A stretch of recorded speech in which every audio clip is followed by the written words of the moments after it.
జగన్మోహన్ రెడ్డి స్కామ్ను మించిన స్కాములు చేయడంలో దిట్ట. ఇప్పటికే మద్యం స్కామ్ దేశంలోనే అతిపెద్ద స్కామ్ గా చెప్పుకుంటున్నాం. 12 మందిని అరెస్ట్ చేశారు. వైసీపీలో కీలకంగా ఉన్నటువంటి పెద్దిరెడ్డి రామచంద్రారెడ్డి కొడుకు మిథున్ రెడ్డితో సహా అందరూ జైల్లో ఉన్నారు. రేపో మాపో తాడేపల్లి ప్యాలెస్ కు నోటీసులు సిద్ధమవుతున్నాయి. ఈ స్కామ్ గురించి మరొక ముందే ఈ స్కామ్ విచారణ జరుగుతుండగానే అంతకు మించిన మరొక స్కామ్ బయటపడింది. అదే ఇసుక స్కామ్. వాస్తవానికి అసలు మొదట ఇసుక స్కామే బయటకు వద్దని భావించారు కానీ జగన్మోహన్ రెడ్డి ఇలా దొంగ లెక్కలేయటంలో కానీ స్కాములు చేయడంలో కానీ దిట్ట. ఆధారాలు దొరకకుండా ఎలాగా చేస్తాడో మనకు తెలుసు. ఏపీలో ఇంత లెక్కర్ స్కామ్ జరిగితే దాని బ్యాకప్ డేటా మొత్తం తీసుకెళ్లి దుబాయ్ లో పెట్టాడు జగన్మోహన్ రెడ్డి. సో జగన్మోహన్ రెడ్డి వీటి గురించి బాగా తెలుసు. రేపొద్దున ప్రభుత్వాలు మారితే ఏం జరుగుద్ది అనేది జగన్మోహన్ రెడ్డి తెలుసు. అసలు సూట్ కేసు కంపెనీలు కాల్చడే జగన్మోహన్ రెడ్డి. జగన్మోహన్ రెడ్డి అవినీతి కేసు బయటకు వచ్చే వరకు సూట్ కేసు కంపెనీ అనేది ఒకటి ఉంటుందని, దాని ద్వారా వేల కోట్లు కొల్లగొట్టొచ్చని బాహ్య ప్రపంచానికి తెలియదు. జగన్మోహన్ రెడ్డి క్రిమినల్ హిస్టరీని లా బుక్ లో చాప్టర్ గా పెట్టారు, అంటే లాయర్లందరూ కూడా చదువుకోవటానికి. సో అలాంటి చరిత్ర ఉన్నటువంటి జగన్మోహన్ రెడ్డి ఇసుక స్కాములో కూడా భారీగా అవినీతి అక్రమాలు జరిగినట్టుగా తాజాగా సుప్రీంకోర్టులో అయితే అఫిడవిట్ అయితే దాఖలు చేయడం జరిగింది. ఇక మనకు తెలుసు గతంలో జగన్మోహన్ రెడ్డి ముఖ్యమంత్రి అయిన తర్వాత ఇసుక కొరత ఏ స్థాయిలో ఉందనేది మనందరికీ తెలిసిన విషయమే. చరిత్రలో ఎన్నడూ లేని విధంగా ఇసుక కొరత వచ్చింది. ఇసుక కొరత వచ్చిందంటే నిజంగా రాష్ట్రంలో ఇసుక దొరకకపోతే పర్లేదు, కానీ ఇసుక మొత్తం పక్క రాష్ట్రాలకి తరలి వెళ్ళిపోయింది. ఎందుకు వెళ్ళిపోయిందయ్యా అంటే జగన్మోహన్ రెడ్డి తరలించేశాడు.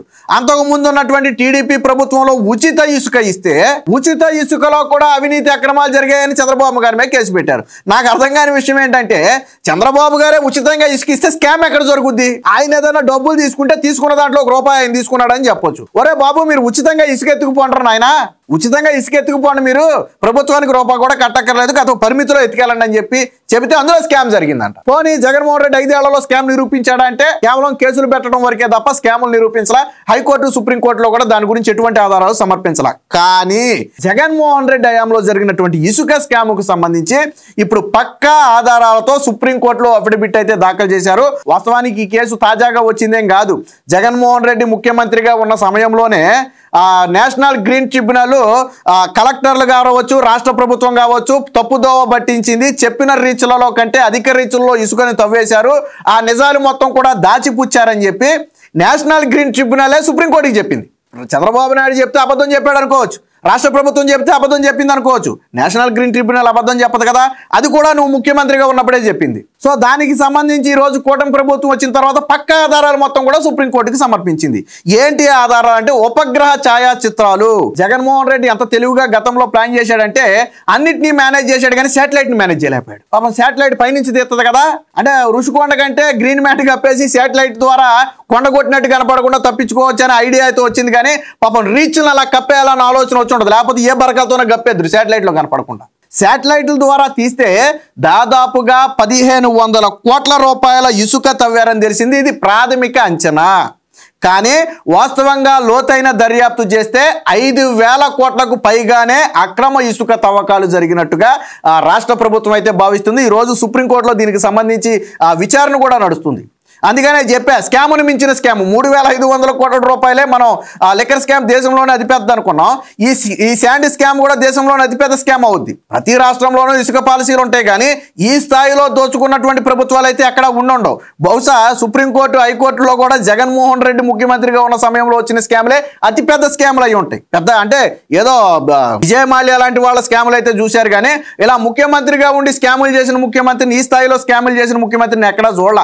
గతంలో జయలలిత మీద వచ్చిన, లాలూ ప్రసాద్ యాదవ్ మీద వచ్చిన అవి 100 కోట్లు 150 కోట్ల రూపాయల ఆరోపణలే తప్ప ఈవెన్ మొన్న ముఖ్యమంత్రిగా ఉన్నటువంటి అరవింద్ కేజ్రీవాల్ మీద వచ్చిన ఆరోపణలు కూడా తిప్పి కొడితే 100 కోట్ల విలువైనవి. కానీ ఇక్కడ జగన్మోహన్ రెడ్డి మీద వస్తున్నటువంటి ఆరోపణలన్నీ కూడా వేల కోట్ల విలువైనవి. మరి ఒక ముఖ్యమంత్రి ఈ స్థాయిలో దోచుకోవచ్చని ప్రపంచానికి ఆదర్శంగా మారినటువంటి వ్యక్తి జగన్మోహన్ రెడ్డి. దీనికి సంబంధించి మొత్తం అక్రమాల విలువ కలిపితే 4005 కోట్లు పైగానే ఉంటుంది. ఉపగ్రహ చిత్రాల ఆధారంగా అధ్యయనం, సుప్రీంకోర్టులో అఫిడవిట్, నేడు అక్రమ తవ్వకాల మీద విచారణ. దీంతో పాటు ఇంకొక 2.69 అంటే దాదాపుగా ఒక 3 కోట్ల టన్నుల ఇసుక ఎక్కడికి తరలింది అనేది లెక్క తేలాలి. మీకు గతంలో జగన్మోహన్ రెడ్డి జేపీ వెంచర్స్ అని కొంతకాలం వాళ్ళకి ఇసుక కాంట్రాక్ట్ ఇచ్చాడు. ఆ తర్వాత అక్కడ నుంచి సబ్ కాంట్రాక్ట్లు వెళ్ళిపోయాయి. వాళ్ళకి ఏం చేశాడు, జగనన్న కాలనీల పేరుతో ఇసుక వేయించుకున్నాం వాళ్ళ దగ్గర నుంచి అని చెప్పి వాళ్ళ దగ్గర నుంచి వసూలు చేయాల్సినటువంటి బిల్లులు కూడా వసూలు చేయాలి. అంటే ఒక పక్క దోచుకోవడం కామనే, రెండో పక్క ప్రభుత్వ ఆదాయానికి గండి.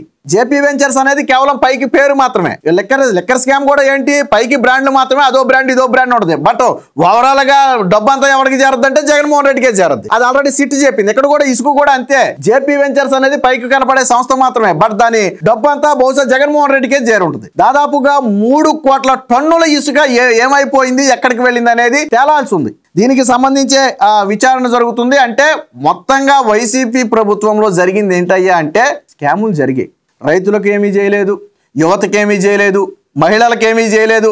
సరే వీళ్ళందరికీ చేయకపోతే చేయకపోయావు, కనీసం రాష్ట్రాన్ని అభివృద్ధి చెందడానికి ఏమైనా చేసావా జగన్మోహన్ రెడ్డి అంటే ఏమీ చేయకపోగా ఎందుకు చేయవయ్యా జగన్మోహన్ రెడ్డి అని ప్రశ్నించిన వాళ్ళ మీద కేసులు పెట్టాడు. ఎందుకు ప్రజలు మొన్న 2024లో అంత ఆవేశంగా అంత కసిగా ఓటేశారు, జగన్మోహన్ రెడ్డిని ఎందుకు బయటకు పంపారు, 30 ఏళ్ల పాటు నేనే సీఎంగా ఉంటాను, వైనాట్ 175 అన్నటువంటి జగన్మోహన్ రెడ్డిని నా వెంట్రుక కూడా ఎవరు బీకలేరంటే మొత్తం బీకేసి 11 ఎంటుకలు మాత్రమే నెత్తి మీద చెట్టారు. ఎందుకు చెట్టారు అంటే జగన్మోహన్ రెడ్డి నిజరూపాన్ని ప్రజలు 5 ఏళ్లలో గమనించారు. ప్రజలు ఒకసారి మోసపోతారు తప్ప ప్రతిసారి మోసపోరు. 2019 ఎన్నికల్లో జగన్మోహన్ రెడ్డి చెప్పిన అబద్ధాలు ప్రజలు నమ్మారు. ఏమని చెప్పాడు, చాలా చెప్పాడు. 1 కాదు 2 కాదు, మనం అలా చెప్పుకుంటూ పోతే పెద్ద చిట్టానే ఉంది.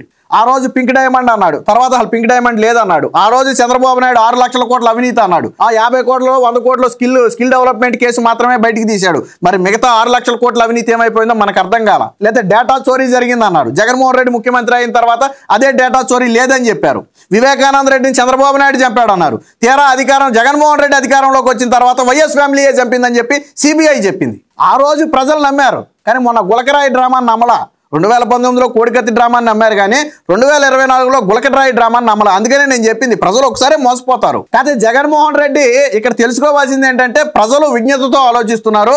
ప్రజల్ని ఎక్కువ కాలం మోసం చేయలేమనే కనీస ఇంగిత జ్ఞానం లేకుండా మళ్ళీ అదే విధంగా మోసం చేసే ప్రయత్నం. నువ్వు ముఖ్యమంత్రిగా ఉన్నప్పుడు జరిగిన స్కామ్కి నీకు సంబంధం లేకపోతే చంద్రబాబు గారి అధికారంలో ఉన్నటువంటి అప్పుడు జరిగినటువంటి స్కిల్ డెవలప్మెంట్ స్కామ్ ఎలాగైందా జగన్మోహన్ రెడ్డి, అందులో చంద్రబాబు నాయుడికి సంబంధం ఉంటుందా? ఇసుకలోను లెక్కర్లోనూ నీకు సంబంధం ఉండదా? ఆ రోజు ఏం జరిగినా అది చంద్రబాబు నాయుడికి అంటగడతావా? ఈ రోజు ఏం జరిగినా అది నీకు సంబంధం ఉండదా? ఇది ఎక్కడ దిక్కుమాలిన లాజిక్కే జగన్మోహన్ రెడ్డి? ఆ రోజు చంద్రబాబు నాయుడు బాధ్యుడు అన్నావంటే ఈ రోజు నువ్వు బాధ్యుడివే. ఆ రోజు చంద్రబాబు నాయుడిని అరెస్ట్ చేయడం కరెక్ట్ అంటే ఈ రోజు నిన్ను అరెస్ట్ చేయడం, నీ పార్టీ నాయకులను అరెస్ట్ చేయడం కూడా కరెక్టే, ఒప్పుకోవాలి కదా. అంటే నువ్వు అధికారంలో ఉంటే ఒక రూలు, చంద్రబాబు గారు అధికారంలో ఉంటే ఒక రూలు. రాజ్యాంగం ఏమి మీరు రాసుకున్నది కాదు కదా, చట్టాలేమి మీరు సృష్టించుకున్నవి కాదు కదా. ఆ రాజ్యాంగానికి తూట్లు పోసినటువంటి చరిత్ర నీది. హైకోర్టులో కానీ సుప్రీంకోర్టులో కానీ ఎందుకు జగన్మోహన్ రెడ్డికి ఎదురు దెబ్బలు చెప్పులు దెబ్బలు తగిలాయి అంటే రాజ్యాంగాన్ని అతిక్రమించావు కాబట్టి. ఎప్పటికైనా జగన్మోహన్ రెడ్డి మనస్తత్వం మారాలి. ఇప్పుడు లిక్కర్ స్కామ్కు మించినటువంటి అతిపెద్ద స్కాము శాండ్ స్కామ్ బయటకు రాబోతుంది. ఇంకా లిక్కర్ స్కామ్లో సాధారణంగా కొంతమంది వ్యక్తులైతే ఏదో మిథున్ రెడ్డి అనో, పెద్దిరెడ్డి అనో, లేకపోతే చెవిరెడ్డి భాస్కర్ రెడ్డి అనో 4-5 పేర్లు వినపడుతున్నాయి. ధనుంజయ రెడ్డి అనో, అధికారులైనటువంటి ధనుంజయ రెడ్డి అనో, వాసుదేవరెడ్డి అనో పేర్లు వినపడుతున్నాయి. నాకు తెలిసి శాండ్ స్కామ్లు ఇన్ని పేర్లు ఉండవు. మొత్తం అంతా స్కామ్ అంతా జగన్మోహన్ రెడ్డి పేరు మీద పోద్ది.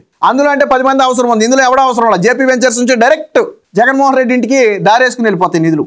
ఇది జగన్మోహన్ రెడ్డి పాలనా విధానం. జగన్మోహన్ రెడ్డి మరి ఏ మోహం పెట్టుకుని రాష్ట్రంలో ఇంకా ప్రజల మధ్యకు వస్తున్నాడు నాకు అర్థం కావట్లా. ఇన్ని స్కాములు జరిగాయి, ఈ స్కాములకి సమాధానం చెప్పలేదు. పోనీ స్కాములు జరగలేదు అందామా, కోర్టులు జరిగినట్టు ఒప్పుకుంటున్నాయి కాబట్టి మిథున్ రెడ్డికి బెయిల్ రాలా. నిన్నగాక మొన్న 11 కోట్ల రూపాయలు దొరికినాయి. రాజకేశ్ రెడ్డికి చెందినటువంటి డబ్బులు 11 కోట్ల రూపాయలు దొరికినాయి. పెట్టుల్లో డబ్బులు ఎందుకు ఉన్నాయి ఏడాది నుంచి? ఎవరి డబ్బులు అవి? ఎవరికి చేరాల్సిన డబ్బులు అవి? ఇన్ని కళ్ళకు కనపడుతుంటే ఏమీ తెలియనట్టు బయటకు వచ్చేసి మహిళల మీద అసభ్యకర వ్యాఖ్యలు చేసిన వాళ్ళ మీద, స్కాములు చేసిన వాళ్ళు జైలుకి వెళ్తేనో పరామర్శ నుంచి ప్రెస్ మీట్లు పెట్టడం, ఇవన్నీ సాక్షిలో వేసుకోవడానికి తప్ప, సాక్షి ఫ్రంట్ పేజ్లో వేసుకోవడానికి, సాక్షిలో ఒక 2 రోజులు ఆ డిబేట్లు లైవ్లు పెట్టుకోవడానికి తప్ప దీనివల్ల ప్రజలకు ఎటువంటి ఉపయోగం లేదు.